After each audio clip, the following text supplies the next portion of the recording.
Sir ఇప్పుడున్న మన మానవ జీవితంలో గాలి, నీరు, ఫుడ్డు ఎంత ఇంపార్టెంటో నిద్ర అనేది కూడా అంతే ఇంపార్టెంట్. కానీ ఇప్పుడున్న ఈ మోడర్న్ లైఫ్‌కి నైట్ ఔట్‌లు, పార్టీలు అంటూ చాలామంది సరిగ్గా నిద్రపోకుండా ఉంటున్నారు. సో, దానివల్ల కలిగే నష్టాలు ఏమై ఉంటాయి సార్?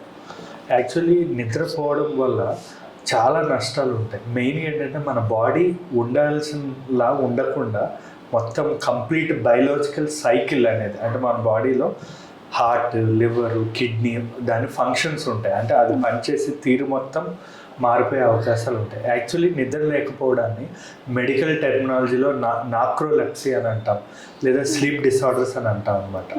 ఇంకొక ఇన్సోమ్నియా అని కూడా అనొచ్చు దాన్ని.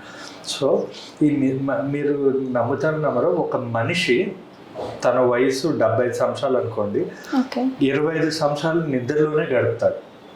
సో అంత టైం అంటే మినిమం టు మినిమమ్ మూడో వంతు మన 3 వంతులు మనకి మూడో వంతు నిద్రలోనే ఉంటాడు. సో నిద్ర అనేది ఎంత ఇంపార్టెంట్ అంటే, నిద్ర వల్ల మన బాడీలో గ్రోత్ హార్మోన్స్ అనేవి పెరుగుతాయి. గ్రోత్ హార్మోన్స్ అంటే మన బాడీలో ఇప్పుడు మనం పొద్దున్నంతా పనిచేసేటప్పుడు మన బ్రెయిన్ కానీ, హార్ట్ కానీ, కిడ్నీ కానీ, లివర్ అన్నీ ఎంతో కొంత పనిచేసి కొంత డ్యామేజ్కి గురవుతాయి. ఆ డ్యామేజ్కి గురైందంతా కూడా మనం నిద్రపోయినప్పుడు అవన్నీ రీజనరేట్, కొత్త సెల్స్ అనేవి ఏర్పడడం జరుగుతుంది. ఈ నిద్ర తక్కువైన వాళ్ళు ప్రతి నలుగురిలో ఒకరికి ఖచ్చితంగా హార్ట్ అటాక్ అనేది, నిద్ర తక్కువ పడుకునే హార్ట్ అటాక్ అనేది వచ్చే అవకాశాలు 4 రెట్లు పెరుగుతాయి. అండ్ నార్మల్ పర్సన్ కంటే ఇంకోటి సైకలాజికల్ ప్రాబ్లమ్స్ కూడా బాగా పెరిగే అవకాశం ఉంటుంది. లైక్ వీళ్ళు ఎక్కువగా డిప్రెషన్తో బాధపడుతుంటారు, యాంగ్జైటీ, ఆత్రంతో బాధపడుతుంటారు. కొంతమందికి ఈ 2 అవాయిడ్ చేస్తే స్కిజోఫ్రీనియా అంటాం.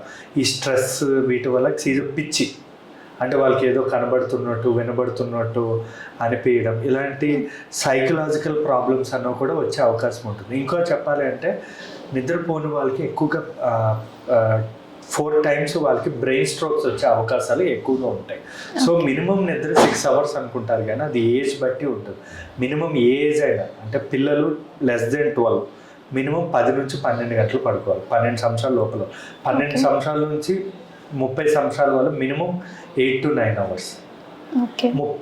30 నుంచి 50 సంవత్సరాలు కానీ పైబడిన వాళ్ళు మినిమమ్ ఒక 8 అవర్స్. సో యావరేజ్గా 8 అవర్స్ పడుకోవాలి, అంతేగాని 6 అవర్స్ కూడా సరిపోదు ఒక మనిషికి. సో మనం ఎంత నిద్రపోతే అంత మంచిది. ఈ నిద్ర అన్నది మనకి ఫేస్లో గ్లో రావడానికి కానీ, మన జుట్టుకు కానీ, లేదా మన స్కిన్కి కానీ, మన బాడీలో ప్రతి పార్టీకి మంచిది. అట్ ద సేమ్ టైం నిద్రపోని వాళ్ళు మందుకు బానిస అవ్వడం కానీ, డ్రగ్స్కి అడిక్ట్ అవ్వడం కానీ, ఇలాంటివన్నీ జరుగుతూ ఉంటాయి. ఇప్పుడు నిద్ర అనేది ఎలా ఉంటుందంటే, నిద్రపోవడం అంటే కంటిన్యూస్గా పోవాలి. అంటే చాలామందిలో ఏమవుతుందంటే, మధ్యరాత్రిలో లేచి కూర్చోవడం కానీ, లేదా పడుకున్నా కూడా 4 to 5 అవర్సే పడుకోవడం, లేదా రాత్రిపూట కలలతో పడుకోవడం, ఇలాంటివన్నీ జరుగుతూ ఉంటాయి. ఇది కూడా స్లీప్ డిస్టర్బెన్స్, ఇది కూడా నాక్రోలెప్సీ అంటారు. వీటి వల్ల చాలా సైడ్ ఎఫెక్ట్స్ ఉంటాయి. ఆల్రెడీ మీకు చెప్పా కదా, సైడ్ ఎఫెక్ట్స్ అంటే స్ట్రెస్, యాంగ్జైటీ, డిప్రెషన్, లేదా పిచ్చి, స్కిజోఫ్రీనియా. ఇవే కాకుండా బీపీ పెరగడం, షుగర్ పెరగడం, హార్ట్ ప్రాబ్లమ్స్, బ్రెయిన్ స్ట్రోక్స్, ఇలాంటివన్నీ వచ్చే అవకాశాలు ఉంటాయి. ఇవి మామూలుగా జెట్ లాగ్స్ వల్ల నిద్ర రాకపోవడం అనేది యూఎస్ నుంచి ఇండియా వచ్చి అలా అవుతుంటుంది. అలా ప్రాబ్లం ఉండదు. కానీ నిద్ర లేకపోవడం అనేది ఎక్కువగా సఫర్ అయ్యే వాళ్ళు డాక్టర్స్, సిస్టర్స్, సాఫ్ట్వేర్ పీపుల్ అనమాట. వీళ్ళలో ఉంటుంది. లేదా సమ్ సైకలాజికల్ ప్రాబ్లమ్స్, డ్రగ్స్ అలవాటు ఉండే వాళ్ళు కూడా ఈ నిద్ర ప్రాబ్లమ్స్ ఉంటాయి. దీనికి మనం ఎటువంటి ట్రీట్మెంట్ అన్నది ఏంటంటే, మెయిన్ ఇంపార్టెంట్ ప్రివెన్షన్ అంటే ఏంటంటే, నిద్రపోయే ముందు వాకింగ్ చేయడం కానీ, లేదా మధ్యాహ్నం పడుకోవడం కానీ తగ్గించుకోవాలి. At the same time alcohol తాగి నిద్రపోవడం అనేది అసలు మంచిది కాదు. ఆల్కహాల్ అలవాటు అనేది తగ్గించుకోవాలి. At the same time warm bath, పడుకునేటప్పుడు మంచి గోరువెచ్చని నీరుతో మనం స్నానం చేయడం కానీ, స్మోకింగ్, కాఫీ అనేది పడుకునే ముందు అస్సలు తీసుకోకూడదు. ఇంకోటి, మార్నింగ్ లేచిన వెంటనే ఎక్సర్సైజ్ చేయడం వల్ల కూడా నైట్ నిద్ర అనేది మనకి మంచిది. ఇంకోటి, పడుకునే గంట ముందు ఫోన్ పక్కన పడేసేయాలి. టీవీలో ఈ క్రైమ్, దెయ్యాల సినిమాలు ఇలాంటివి చూడడం వల్ల మనం పడుకున్నాక కూడా బ్రెయిన్లో అది అలా ప్లే అవుతుంటుంది. దానివల్ల కూడా ప్రాపర్ సౌండ్ స్లీప్ అనేది ఉండదు. అండ్ ఆల్సో మనకి బెడ్ మంచి క్లీన్గా ఈ రూమ్ అంతా మంచి స్మెల్, అంటే ఒక అరోమాతో అలా ఉంచుకోవడం అనేది, క్లీన్గా పెట్టుకోవడం అనేది చాలా ఇంపార్టెంట్.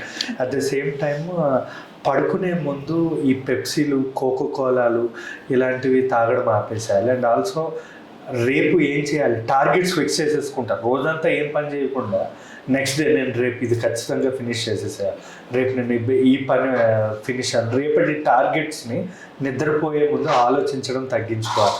ఇంకోటి బిహేవియర్ థెరపీస్ కానీ, లేదా ఏమంటారు ఇవి, ఇంకా ఈ స్ట్రెస్ థెరపీస్ అనేవి చాలా ఇంపార్టెంట్ నిద్రకి, మెయిన్గా అమ్మాయిలకి.